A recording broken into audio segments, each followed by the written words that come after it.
La fe es la certeza, es la convicción de algo que no ves.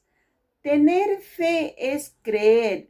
Cree. Para el que cree, todo es posible. Si tuvieses tu fe como un granito de mostaza y dijeses que este monte se pase al otro lado, será hecho, nos dice la palabra. La fe es creer, la fe es la convicción. La fe es creer en algo que no ves. Tienes que creer, tienes que visualizarte para luego ver. No es primero ver y luego creer, es al revés. Fe es primero creer. Cree, cree, cree, cree en ti, en que tú puedes, cree. La fe es creer.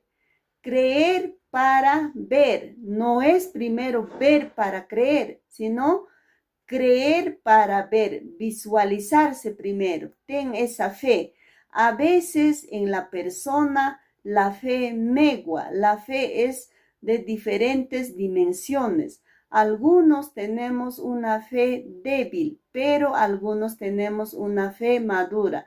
Pero nunca que no megue tu fe. Lo puedes perder todo, pero si no has perdido la fe, nada, nada lo has perdido.